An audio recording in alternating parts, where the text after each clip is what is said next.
Selon l'Organisation mondiale de la santé, bénéficier du plus haut standard possible de santé constitue l'un des droits fondamentaux de tout être humain. Le droit de jouir du meilleur état de santé possible implique que soient réunis un ensemble de critères sociaux favorables à l'état de santé de tous, notamment la disponibilité de services de santé, des conditions de travail sans risque, des logements appropriés et des aliments nutritifs.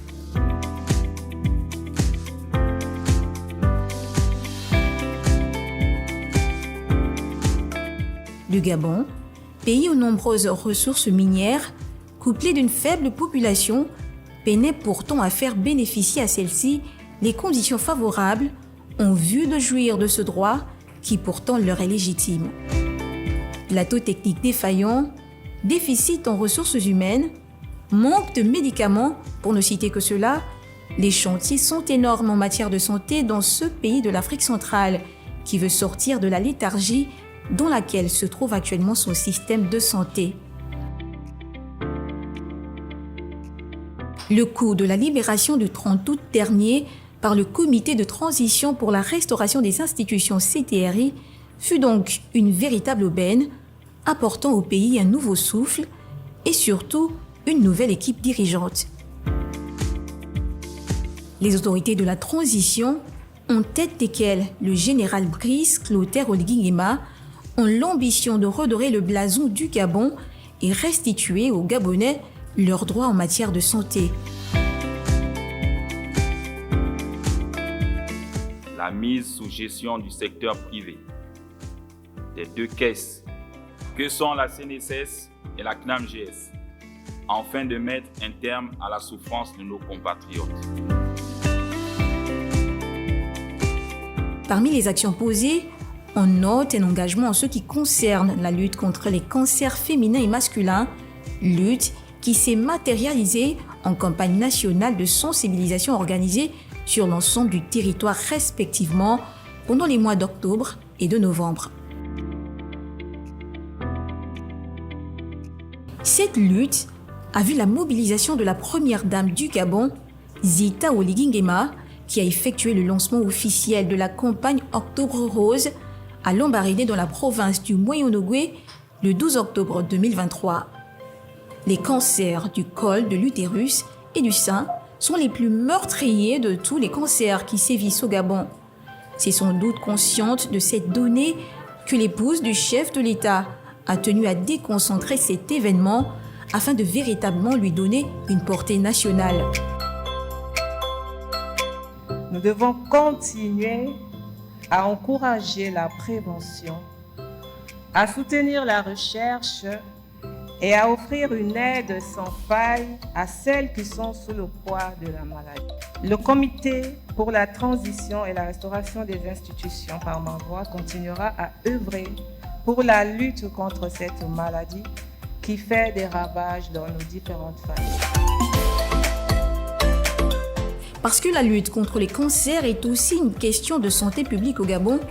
des mesures ont été prises pour pallier les différents maux qui minent encore le secteur. Compte tenu de la décision prise par le gouvernement de rendre permanent le dépistage précoce, la prise en charge médicale et l'accompagnement psychologique dans notre pays, le chef de l'État a pris la décision de renforcer les investissements ainsi que la formation des personnels du secteur de la santé.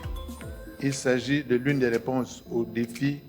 auxquels nous sommes confrontés avec l'objectif, bien entendu, d'améliorer sur le moyen et long terme le niveau et la qualité de la prise en charge et un meilleur accès aux soins. L'engagement du nouvel homme fort du Gabon a aussi été marqué par l'octroi des postes budgétaires à 1000 agents du secteur sanitaire ayant récemment bénéficié de recrutement et de mise en solde, ainsi qu'à 200 autres compatriotes du même secteur désireux de servir à l'intérieur du pays.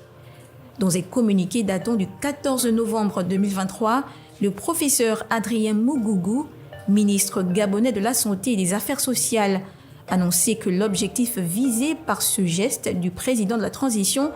était de combler le déficit en personnel enregistré dans certaines régions de l'intérieur du pays. le général Brice Clotaire Oligui Nguema ont adressé un message aux différents bénéficiaires, celui de rester fidèles à leur vocation au service de la vie humaine, du sacerdoce et du patriotisme.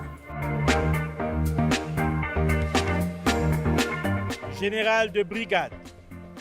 Brice Clotaire Oligui Nguema, président de la transition,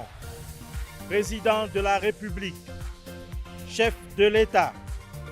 annonce ce jour, 14 novembre 2023, la mise en solde de 1000 postes budgétaires au profit des agents du ministère de la Santé en attente de régularisation. Première vague des 1000 postes budgétaires, et puis il y a d'ailleurs eu la deuxième vague que le président de la République a bien voulu personnellement nous accorder, donc les 200. Et pour ce qui est d'ailleurs des 200, tous les agents qui rentreront dans ce cadre-là sont destinés à l'intérieur du pays. Et je disais, lorsque moi je suis arrivé au ministère, qu'il y a une répartition inéquitable des ressources humaines sur l'ensemble du territoire. Parce que nous voulons que la santé des populations soit apportée depuis le village jusqu'à dans les grandes villes. Et donc, il va y avoir des affectations de ces agents sur l'ensemble du territoire.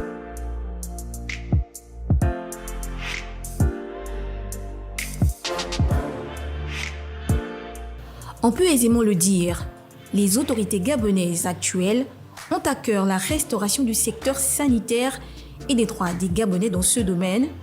C'est en vue de faire un pas de plus dans cette lancée que s'est tenu du 20 au 27 novembre 2023 à Libreville, la capitale,